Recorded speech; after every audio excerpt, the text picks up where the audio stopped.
So imagine you're just standing in your kitchen on a quiet Tuesday morning.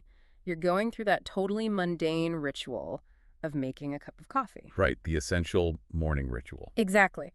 And the mug, it feels heavy, solid in your hand. The physical exertion of grinding the beans, pouring the hot water, it's undeniably real. And the result, that dark, steaming liquid that kind of jolts your nervous system awake, it feels absolutely, unquestionably factual. Oh, totally. It's a very visceral experience. Yeah, it's just this perfect self-evident sequence of cause and effect. I mean, there's you, right, the actor. There's the pouring, which is the action, and there's the coffee, the result. But what if a philosophical surgeon could just step into your kitchen right then and prove to you, using this flawless, inescapable logic, that you, the pouring, and the coffee do not actually possess any absolute reality? It's a completely disorienting thought experiment. Really pulls the rug out from under you. It really does. And yet, this isn't some, modern simulation theory. This is the exact surgical procedure performed nearly 2,000 years ago by the Buddhist philosopher Nāgārjuna. Welcome back to the deep dive, everyone. And if you are still with us, you know the terrain by now. You've already survived the really rigorous, reality-bending deconstruction of time, motion, and the self in the first 16 chapters of Nāgārjuna's Mūlamadhyamakakārikā, or the MMK. Yeah, you've earned your stripes at this point. Right, so we aren't doing a beginner's orientation today. We are stepping straight into the philosophical clinic, and we are looking at Chapter 17. It's titled An Analysis of Action and Its Product. Or in Sanskrit, that's karma and phala. Which is, arguably the most high-stakes chapter in the entire text. Really? Why do you say that? Because we aren't just deconstructing an abstract concept today. We are applying Nāgārjuna's precise Madhyamaka diagnostic framework to the very architecture of cause and effect. Like we are dismantling the mechanics of human behavior itself. Okay, let's unpack this. Looking at our sources, they lay out an 11-step framework for this diagnostic. And the first move, step 1, is always to identify the core conceptual triad under the microscope. Right, the three spheres. Yeah, the three spheres. In any system of cause and effect, the human mind just instinctively divides the event into 3 distinct parts. First, the actor or producer, which is the karika. Second, the mechanism of production or the action itself, the kara. And third, the result, the product, the consequence, the phala. Exactly. Though I should add, result is a deceptively simple word here. How so? Well, depending on the scale we're looking at, that product or phala could be a mundane outcome, like your hot cup of coffee. Or it could be the vast cosmic consequence of your moral choices leading to a specific rebirth or, even ultimate liberation. Wow, okay. So it scales all the way up. But before we unleash Nāgārjuna's philosophical solvent to dissolve our assumptions about this triad, we have to look at the patient on the operating table. The sources make it really clear that Nāgārjuna isn't just arguing against some vague idea. He is targeting a very specific worldview here. He is. He's taking direct aim at the traditional Abhidharma schools. Right. These were the early, highly systematic Buddhist philosophers who acted almost like spiritual physicists, I'd say. Spiritual physicists, I like that. Yeah, they were attempting to map out the fundamental particles of reality, which they called dharmas, and they operated under this profound existential terror of nihilism. I have to say, reading through this, I totally sympathize with their terror. Oh, absolutely. Like, if I put myself in the shoes of an Abhidharma scholar, I'm looking at Nāgārjuna's early chapters, and I'm thinking, wait, if you tell me karma isn't real, if there is no absolute actor committing a real deed that yields a solid, undeniable consequence, then the entire moral foundation of the universe just collapses. It evaporates. Yeah. Right. Why try to be a good person? Why strive for enlightenment if the action of being good is just some illusion? And that is the exact anxiety that forced the Abhidharma to build their defensive structures. They firmly believe that to save ethics, to save the very idea of right and wrong, these 3 spheres, the actor, action, and result, they had to possess svabhāva. Svabhāva, which translates to inherent independent existence. Precisely. They needed cause and effect to be made of solid, unyielding ontological material. Real stuff. And reading through the first 20 verses of Chapter 17, it's just fascinating to see the lengths they went to in order to mathematically prove this solidity. Nāgārjuna actually lets his opponent speak first here. He does. He lays out their arguments. Yeah, he outlines 3 distinct and honestly increasingly desperate theories they use to defend the absolute reality of the karmic cycle. So let's examine the architecture of those defenses. The first is what we might call the traditional causal model. And you find this in verses 1 through 5. The Abhidharma opponent argues that karma is fundamentally a combination of mental intention, which they call volition or satana, and the physical or verbal deeds that erupt from that intention. But they didn't just leave it at intention and action, did they? They meticulously broke it down into 7 specific modes of action. Yeah.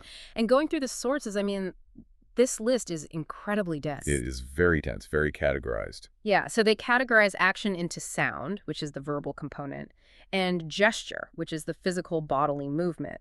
But then they introduce these deeply abstract categories, which they call the unknowns. Right, the non-informative or unmanifest actions. Exactly. The text mentions a, quote, restless unknown, which seems to represent the constantly shifting, impermanent biological and psychological aggregates of a person. And then there's a resting unknown, which represents the delusion of a permanent, unchanging soul or self that people mistakenly believe they possess. It feels like they're trying to account for both the conscious deed and the invisible, subconscious psychological momentum behind it. That's a very sharp reading, honestly. They recognize that an action isn't just the moment your hand moves. That's right. It leaves this invisible structural imprint on your psyche. And to complete their 7 modes, they add the pure results of enjoyment, like heavenly states, merit, happiness, and the impure results, like suffering and lower rebirths. Finally, the 7th mode is the volition itself, the mental spark that initiates the whole thing. Okay, so they bundled this entire 7-part complex into a discrete, very real seed. Exactly, a karmic seed. A seed that you plant in the universe, which must inevitably yield fruit. It's neat, it's tidy.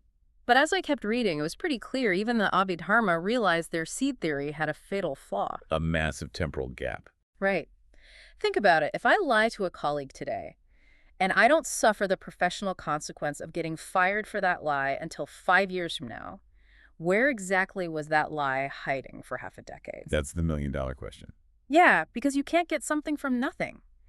If the action vanishes the second the words leave my mouth, a vanished thing can't reach across 5 years to fire me. But conversely, if the action just endures completely unchanged for 5 years, if that lie is a permanent static entity floating in the ether somewhere, it would have to be eternal. Right. And an eternal, unchanging thing cannot suddenly interact with the world to cause a firing.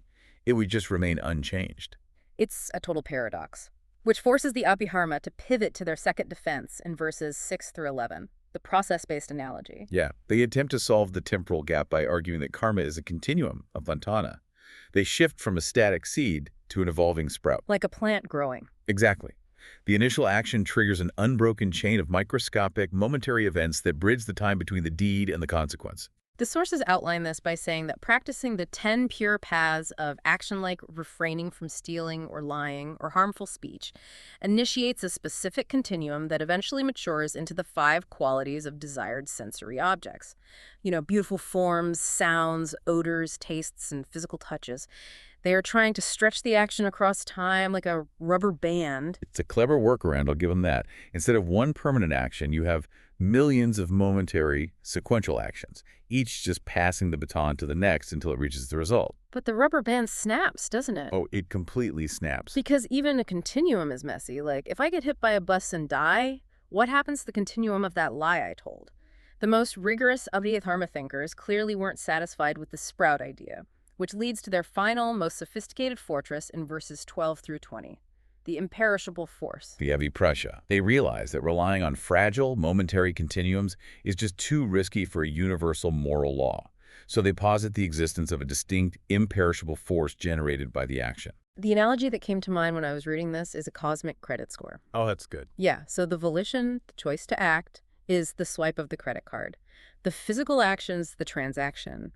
But the moment the transaction clears, it generates a financial debt, a score that exists completely independent of the plastic card or the cash register. That's actually a phenomenal way to understand it. This promissory note is an entirely separate metaphysical entity. And to ensure its absolute reality, the Abhidharma placed it across the 4 realms of Buddhist cosmology. Right, the realm of desire, the realm of form, the formless realm, and the pure realms of liberation. Let's clarify those realms for a second because it sounds really esoteric, but it's really about states of consciousness, isn't it? Precisely. The realm of desire is our everyday sensory world, the world we're sitting in right now. Where the coffee is. Right, where the coffee is. Then the form and formless realms correspond to increasingly subtle, abstract states of deep meditative absorption.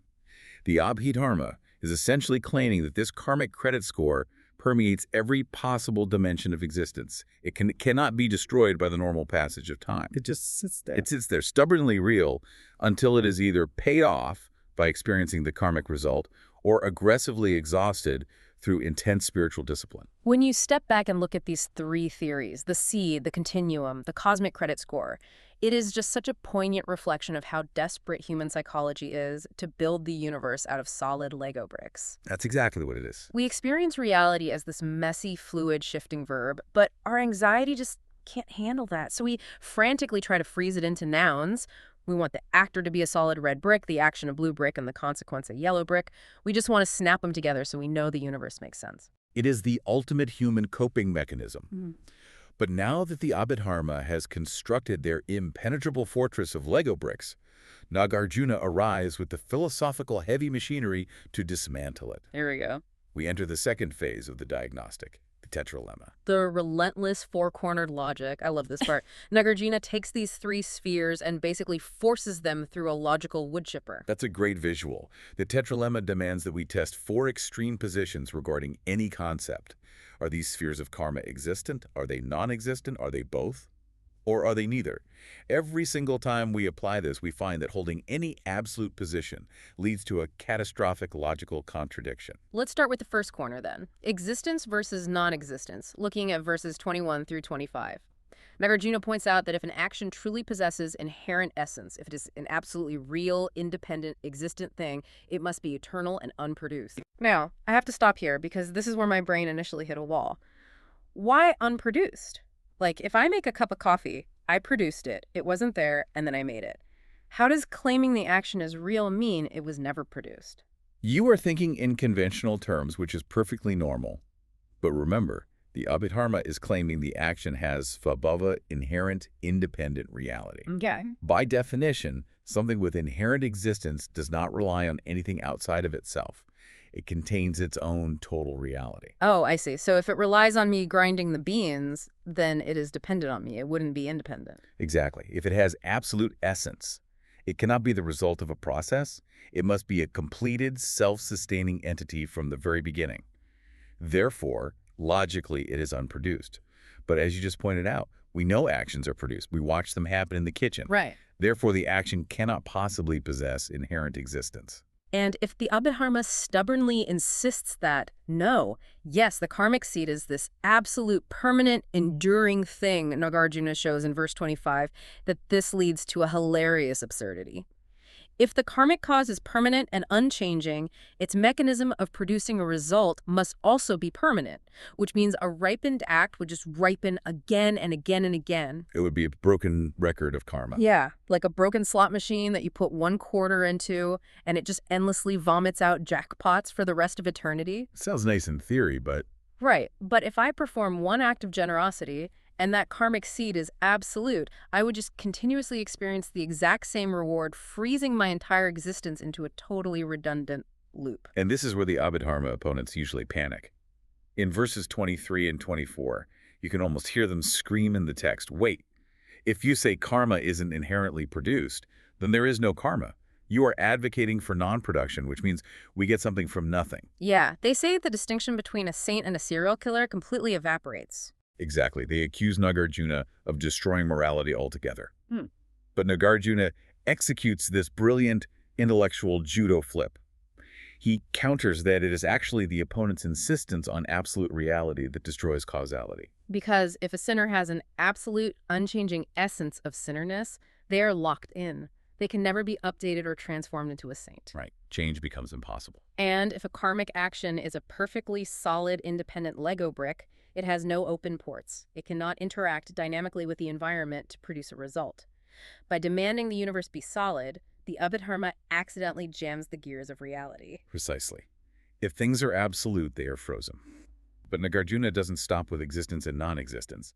He takes a tetralemma and applies it to the concepts of identity versus difference in verses 28 and 29. Okay, let's get into this. Let's look at the agent, the person bound by ignorance performing an action. Is that agent the exact same thing as the action? or are they entirely different? This part of the logic is ruthless. If the agent and the action are identical, if the pourer and the pouring are one absolute thing, then the person ceases to exist the exact millisecond the action stops. Poof. Gone. I would literally blink out of reality the moment my coffee mug was full. Which is clearly false. So the opponent says, fine, they are different. The actor and the action are completely separate, distinct realities. And if they claim they are completely separate, they run face first into my absolute favorite logical trap in the entire text, the two motions fallacy. Oh, this is a classic. Let's break this down carefully because it exposes how language really tricks our brains. Okay, let me see if I can map this out. If I, the goer or the walker, am inherently separate from the physical action of going, we have a massive paradox. The very definition, the essence of a walker, requires the motion of walking. The motion is built into the identity of the noun itself. That is motion number one. Correct, the conceptual motion. But then, this walker performs a physical action in the real world. They traverse the space across the kitchen. That is motion number two. If the agent and the action are two absolute separate realities, we now have two distinct motions occurring simultaneously. And the inescapable logic of grammar and physics dictates that two distinct motions require two distinct movers. Which means we end up with a phantom duplicate.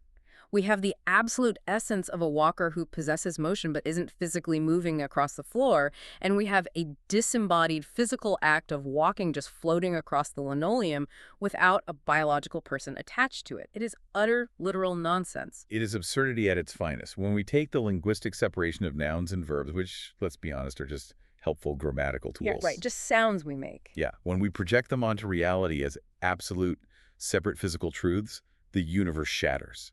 You cannot find an actor without an action, nor an action without an actor. So what does this all mean? We've run the triad through the tetralemma. The spheres cannot be existent, they cannot be non-existent, they cannot be identical, they cannot be different. None of the extremes hold up. This brings us to step 3 of our diagnostic framework. The conclusion that the producer, the production, and the product are entirely empty of inherent existence. They are completely devoid of svabhāva. Because they are empty, there are no real absolute opposites. No absolute boundaries. Right. There is no absolute starting line where the actor ends and the action begins, and no absolute finish line where the action ends and the result begins. Nāgārjuna makes this radically clear in verses 26 and 27. He argues that our psychological desires and afflictions have no real independent existence. And because the fuel is an illusion, the fire must be an illusion. The fire being the karma. Exactly. The actions driven by those desires and the physical bodies or karmic results produced by those actions must also be completely empty. The entire chain is empty all the way down. I have to admit, even though I logically follow the argument here, dwelling on this induces a profound sense of, intellectual vertigo. Oh, absolutely. If the absolute reality of the actor, the action, and the consequence has been completely vaporized by this tetralemma, I feel like I'm left floating in a dark, terrifying void. If nothing has inherent reality, does anything matter at all? I'm really glad you brought up that feeling, because it is the most common and, frankly, most dangerous misunderstanding of Madhyamaka philosophy. How so?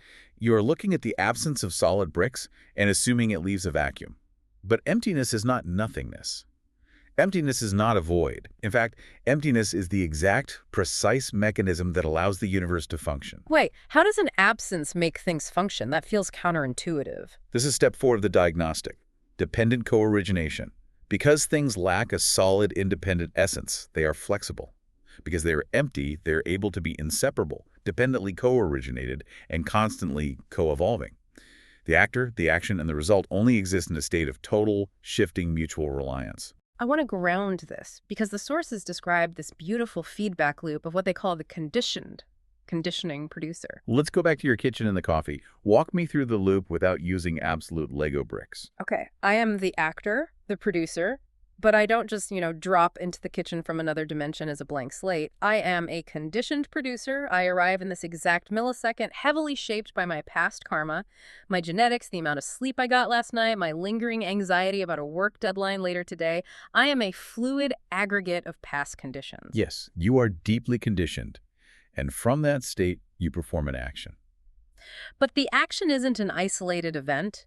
It is a conditioning action, heavily influenced by my specific state. Because I am anxious and rushing, my physical coordination is slightly off. So I abruptly yank the coffee pot and I spill boiling water all over the counter.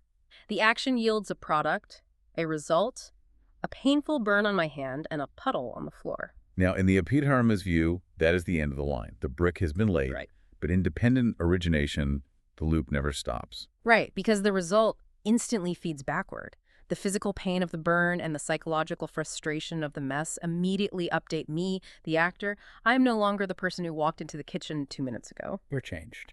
I am now a slightly different, more agitated, physically injured producer, and that updated state will entirely dictate my next action. Maybe I yell in frustration, which creates a new sound wave, a new result, which startles my dog. Which updates the environment, which updates you again when you hear the dog bark. Yeah. It is an infinite, unbreakable dynamic circuit. The actor conditions the action produces the result, and the result instantaneously conditions the actor. They are co-emergent and co-defined. Wow. The three spheres of karma are not physical entities. They are merely designations, useful conceptual labels co-imputed by your mind onto this seamless, flowing loop. Which brings us to a massive breakthrough in the text, step 5 of the framework, the union of the two truths. What's fascinating here is that we often talk about emptiness and dependent origination as two different concepts that we need to reconcile. But Nāgārjuna is showing us they are completely synonymous. They're the same thing. The spheres of actor, action, and result are relatively useful conventions. They work in daily life. That is, truth one, conventional reality. But they only work because they are never absolute solid things. That is, truth two, ultimate emptiness. I see it now. If the actor was a solid Lego brick, they couldn't be updated by the burn. Exactly. If the action was an absolute essence, it couldn't dynamically interact with the coffee pot. Emptiness is the necessary flexibility that allows the gears of the karmic loop to turn it all. That's spot on. The union of the two truths is the union of opposites. Emptiness isn't the destruction of reality. It is the very condition that makes reality possible. Once you truly grasp that these spheres are just an empty, co-arising loop, the tone of Nāgārjuna's text shifts dramatically. It becomes incredibly poetic. We enter step 6, where he introduces this almost holographic vision of reality. Yes, in verses 31 through 33, he compares the karmic cycle to illusions. He uses the analogy of a magical teacher who, through miraculous power, creates a magical illusory form. And that magical form, in turn, performs an action that creates another magical form.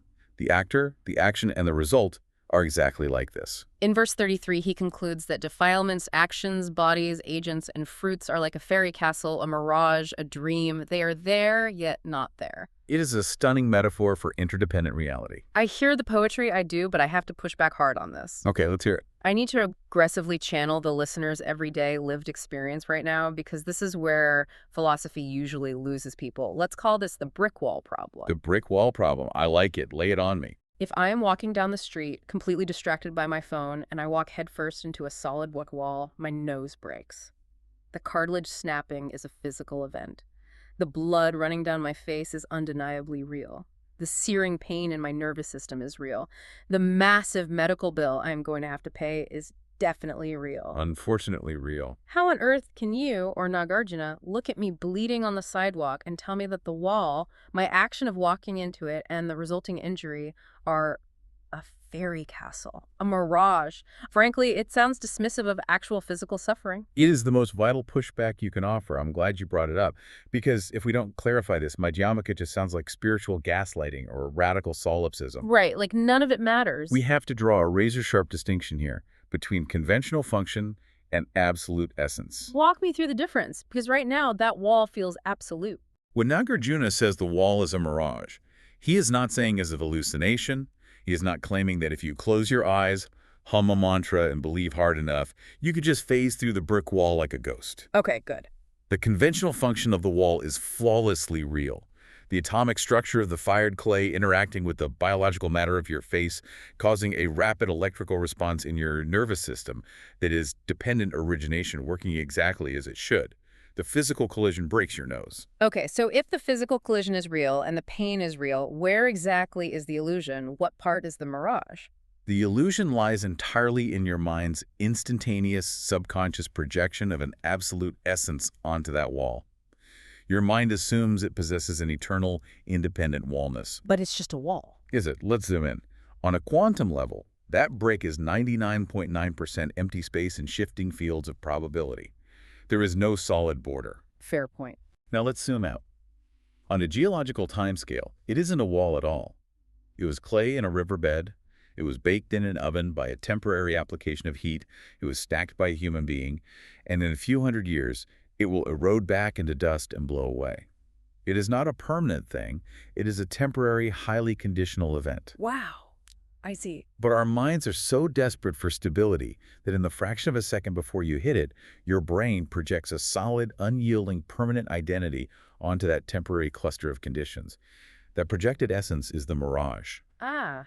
Okay, the mirage is not the physical collision. The mirage is the mind's reification of the wall. It breaks my nose conventionally, but it possesses no ultimate reality. It's an event masquerading as an object. Exactly. And because our language constantly forces us to reify things, using nouns that trap us into thinking in absolute terms, we have to scale up our logic to protect ourselves. This is step 7 of the framework, the generalized tetralemma. How does generalizing the tetralemma protect us from linguistic traps? It acts as a universal algorithm to dismantle any concept or model the human mind can invent. It affirms that the spheres of reality, or any concept for that matter, are not this, they are not non-this, they are not both, and they are not neither. And there is no secret fifth option. So no matter what this happens to be, the logic dismantles it. Are things permanent? No. Impermanent? No. Both? No. Neither? No. Exactly. Their true nature is completely beyond all conditioned, dualistic, conceptual proliferation. You cannot trap reality in a word, a diet, or a triad. The moment you say reality is X, you have falsified it by freezing it. Which opens the door to something breathtaking when you read the broader implications of the source material. Up until now, we've been using mundane examples, right? Making coffee, walking into walls. But Chapter 17 isn't just about the narrow mechanics of daily actions. It describes a vast fractal cycle that encompasses the entirety of samsaric bondage and liberative awakening. Yes. We are deliberately bypassing step 8 of the framework, which deals with specific alternative logical proofs, and moving directly to this fractal nature of the karmic cycle. The sources describe this cycle as continuous, limitless, centerless, and nonlinear. There is an oscillation of 3 phases. First, there is creation or invention actions and realities arising dependently. Second, there is bondage or clinging, where our minds reify those results, projecting absolute essence onto them, which generates the suffering of samsara. And third, there is awakening, the realization of the empty, fluid nature of the cycle. And the mind-blowing part is that this oscillation happens at every conceivable scale. As above, so below. It is a staggering vision of the cosmos. The exact same empty, interdependent loop that governs a microscopic, fleeting thought of jealousy in your mind on a Tuesday afternoon is the exact same mechanical loop that governs the birth, duration, and eventual heat death of cosmic realms over billions of years. It's all the same mechanism. It is a fractal mirroring itself infinitely, from the subatomic to the universal. And realizing that fundamentally changes how we view spiritual liberation. If we connect this to the bigger picture, it forces a total, radical redefinition of nirvana. When most people think of enlightenment or nirvana, they think of an escape pod. Right. They view samsara as a burning building and nirvana as a pristine alternate dimension you flee to in order to escape the flames. Yeah, the goal is to punch your ticket out of the karmic cycle and go somewhere else. But if the entire karmic cycle is dependently originated, then it is entirely empty of inherent substance. You cannot flee a burning building if the building is a holographic projection. Nirvana is not a destination. Samsara and nirvana are the exact same ontological reality. They occupy the exact same physical space. Yes. They are the same reality, just perceived through entirely different lenses. When you perceive the fractal cycle of your life with grasping ignorance, when you reify the actor, the action, and the result into absolute Lego bricks that you must aggressively defend or violently attack, that perception is samsara. That grasping is the literal mechanics of suffering. But when you look at the exact same kitchen, the exact same coffee spill, the exact same difficult relationships, and you perceive them with liberated wisdom, recognizing them as an empty, fluid, dependently originated mirage, that perception is nirvana, you are liberated right where you stand. Which means the only valid way to navigate this reality is step 9, the middle way. Precisely. The middle way is a cognitive stance completely free from all extremes. It avoids this and non-this, and it even avoids the middle compromises of both or neither. So it's not a compromise. Not at all. It entirely transcends objectivism and realism. which falsely claim things have absolute reality. It transcends subjectivism and nihilism, which falsely claim nothing exists. It transcends dualism, which artificially separates the universe into distinct parts. And it even transcends monism, the idea of a giant, undifferentiated cosmic flob. I'm tracking with the philosophy perfectly, but I have to bring us back to the ground again. Practically speaking, how do I actually live my life tomorrow morning? Okay, practical application. Yeah, because if I adopt this ultimate middle way, I can't just walk into a corporate boardroom, look my boss in the eye, and tell her that the Q3 earnings report is an empty karmic mirage, free from all extremes, and therefore I didn't finish the spreadsheet. I'd be conventionally fired immediately. And you would deserve to be fired. Yeah. Because you would be using ultimate truth as a weapon against conventional reality, which is a severe misunderstanding. Okay, good to know. This tension brings us to the climax of the framework, step 10. Act conventionally without absolutes, or, in classical terms, acting without acting. How exactly do you act without acting in a high-pressure boardroom? You use the three spheres, the actor, the action, the product, conventionally as tools. You sit down at your desk, you prepare the PowerPoint, you study the market numbers, you respect the laws of cause and effect, knowing full well that if you don't prepare the pitch will fail. You negotiate the contract as fiercely as you can. So you don't abandon the world for some detached, apathetic stupor. Not at all. Apathy is just another form of absolute grasping. It's grasping at nihilism. You engage with the world fully and vibrantly, but you do so without attachment, without reification, and without absolute effort. You do not project ultimate absolute reality onto the victory or the loss. If you win the contract, you celebrate conventionally, you take the bonus, but your ego doesn't inflate into an absolute monster because you know the victory is conditional, temporary, and empty. And if I lose the contract to a rival firm, You feel the conventional disappointment. That is a natural biological and psychological reaction. But it doesn't shatter your core identity. You don't suffer the agonizing existential despair of a ruined self because you knew from the moment you walked into the boardroom that the negotiator, the negotiation, and the contract were a temporary, empty, fluid dance of conditions. You use the conventional tools while constantly knowing their true, empty nature. that is incredibly liberating. You play the game fully, but you know it's a game. You don't mistake the monopoly money for your actual life savings. And this leads to the breathtaking conclusion of the entire 11-step diagnostic. Step 11, primordial purity. When you master acting without acting, when you stop fighting the fluid nature of reality, you begin to rest in suchness, which means abiding in reality exactly as it is, without wrapping it in suffocating layers of absolute judgment or narrative. And when you rest in suchness, a profound perceptual shift occurs. What does that shift look like? You begin to perceive everything. The actor, the action, the product, the coffee, the boardroom, the entire fractal cycle of the cosmos, as primordially equal, pure, perfect, complete, divine, and one. But remember our logic. We mean one strictly in the non-dual sense. Yeah. Not many, not one, not both, not neither. Beyond concepts. The implications of this for how we treat each other are staggering, because if the actor and the action are entirely interdependent, if the perceiver and the perceived co-create each other in every moment, then the hard, absolute borderline between the self and the other completely dissolves. There is no absolute borderline. Where do you end and the universe begin? You are breathing in the oxygen expelled by trees. You are made of stardust. You are an event the universe is doing. And that fundamentally changes the nature of morality and compassion. The Abhidharma scholars were terrified of losing morality. But this logic doesn't destroy compassion, it perfects it. It absolutely perfects it. Compassion isn't some heavy, burdensome ethical duty. It isn't a religious commandment handed down from on high. It becomes instinctual. It becomes as logical and immediate as your left hand pulling your right hand out of a fire. You don't need a complex moral philosophy to convince your left hand to help your right hand. You just do it because you instantly recognize they are inseparable parts of the exact same interconnected system. It is the ultimate realization. Everything is primordially equal and perfect because everything is equally empty and equally intertwined. Okay, let's pull all of this together because we have journeyed a massive distance today. We started in the clinic with the Abhidharma's desperate, deeply human attempt to build a secure reality out of solid Lego bricks.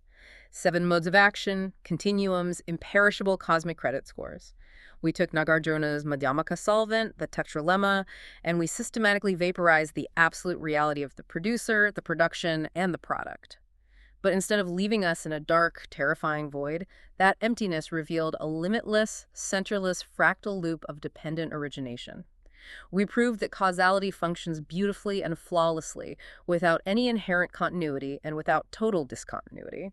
We prove that you do not need to grasp at inherently existing opposing forces to have a functional, moral, and profoundly compassionate universe. Here's where it gets really interesting, because you can apply this solvent to everything. I want to leave you with a final, provocative thought experiment to mull over on your own. Take this exact same Madhyamaka logic, the diagnostic we just applied to the actor and the action, and apply it to your internal experience of time. Oh, wow. The triad of past, present, and future. Think about it deeply. If the past is completely ungraspable, an illusion that is already gone, existing only as a flickering conceptual memory in your present mind, and if the future is entirely unwritten, an illusion dependent on millions of interconnected conditions that haven't even happened yet, then the rigid, absolute triad of past, present, and future is also completely empty. It lacks inherent existence. Which means all your heavy, agonizing regrets about the past and all your paralyzing absolute anxieties about the future lack inherent existence, too. They are empty, grasping at phantoms. The present moment is the only empty, beautiful, highly functional illusion you actually have to work with. What an incredible realization to carry with you. So as you step out into your primordially perfect day, go to your meetings. Drive in traffic, grind your coffee beans, engage with the world, and use your conventional tools fiercely and beautifully. But when you bump up against that brick wall, when your mind inevitably tries to point to a solid boundary, a rigid conflict, or a permanent anxiety and says, there it is, that's absolute reality, remember to step back. Yeah. Drop the absolute categories and see the magnificent interconnected mirage for what it truly is.